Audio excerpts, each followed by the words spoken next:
দাঁড়াও সোহান। কি হচ্ছে বাবা? কিরে, সারাদিন যদি এভাবে ঘুরে বেড়াস ফাতেমার মতন, তাহলে চলবে কিভাবে? তাহলে বিপ্লব ভাইয়ের মতো আমাকে বিদেশ পাঠিয়ে দাও, জায়গা জমিন বিক্রি করে আমাকে বিদেশ পাঠিয়ে দাও। আচ্ছা দেখি কি করা যায়। বাজার থেকে ফিরলি বিপ্লব? জি বাবা। কিরে, কিছু কাজ কাম কিছু করবি? এভাবে টোটো করে ঘুরে বেড়ালে চলবে? কিছু একটা করতে হবে তো। ধুর, জীবন চললে চলবে, না চললে নেই। বাবা, সোহান এভাবে কথা বললো কেন? বাদ দে তো বাবা, বাচ্চা মানুষ, যা বলেছে দেখা যাবে। চল এবার ঘরে চল।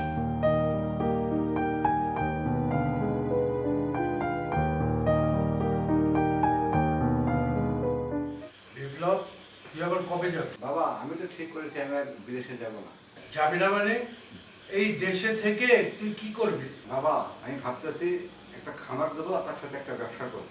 না না, এসব হবে না।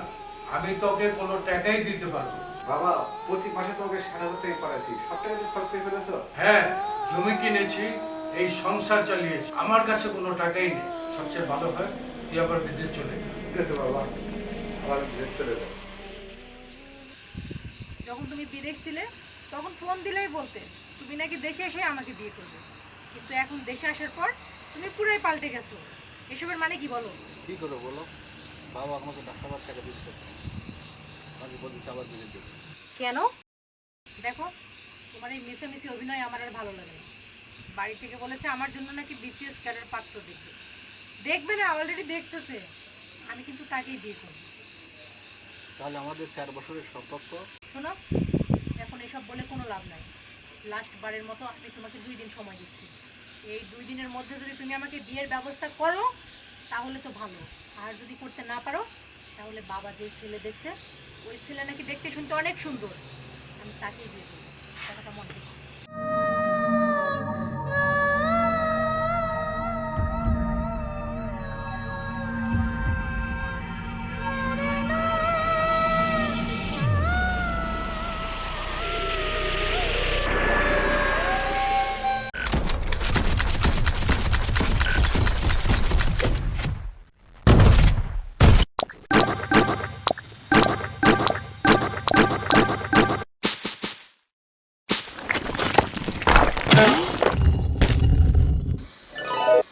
কিরে, তাহলে গেম খেলে চলবে, কাজকর্ম কিছু করবি না? ভাই, জ্ঞান যাই শোনা, জ্ঞানের দরকার নেই, টাকা দরকার। কাজ করলে তো টাকা আসে। আমাকে বিদেশে নিয়ে যাও। এতদিন বিদেশে থেকে কি করেছো? আমাকে বিদেশে নিয়ে যেতে পারলো না? বিদেশ থেকে তো তোদের কাছে টাকা পাঠাচ্ছি, সব টাকা তোরা খরচ করে ফেলেছিস। ভাই, তুমি আমাকে খোটা দিচ্ছ টাকার জন্য? আমার টাকা সব তোরা খরচ করে ফেলেছিস, খোটা দেবো না? অবশ্যই আমি খোটা দেবো। তোমার পেট ভালো লাগে না।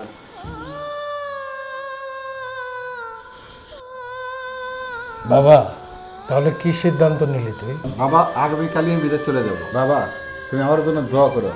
অবশ্যই দোয়া করি বাবা।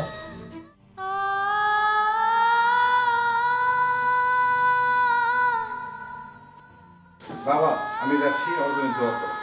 ঠিক আছে বাবা, তোমার জন্য দোয়া করি। ভাইয়া, আমার জন্য একটা লেটেস্ট মডেলের আইফোন পাঠিও ভাইয়া। ঠিক আছে, আমি তোমার জন্য আইফোন পাঠিয়ে দেবো।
বেথি, আমি তো চলে যাচ্ছি, তোমার সাথে শেষবারের মতো একবার দেখা করতে চাই।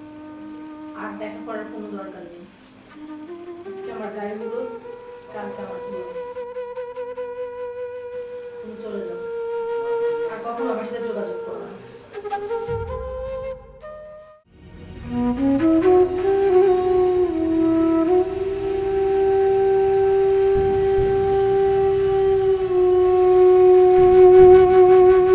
পুরুষকে কেউ কোনোদিন ভালোবাসেনি, ভালোবেসেছে তার অর্থকে, তার অবস্থানকে, পরিবারের সবাইকে খুশি রাখার জন্য। যে পুরুষ নিজের সুখকে বিসর্জন দেয়, দিন শেষে সে খুব আসলে একা, বড়ই একা। প্রবাস জীবন থেকেই আমি দিনরাত পরিশ্রম করে যাদের জন্য টাকা পাঠিয়েছি, আমাকে নিয়ে তাদের কোনো আগ্রহ নেই। তারা শুধু আমার অর্থকেই ভালোবাসে। সবাই সুখে থাকো, ভালো থাকো। দিন শেষে একজন প্রবাসীর কষ্ট কেউ বোঝে না। আমার কষ্ট আজও কেউ বুঝল না। আমি একজন প্রবাসী, হ্যাঁ, আমি একজন প্রবাসী।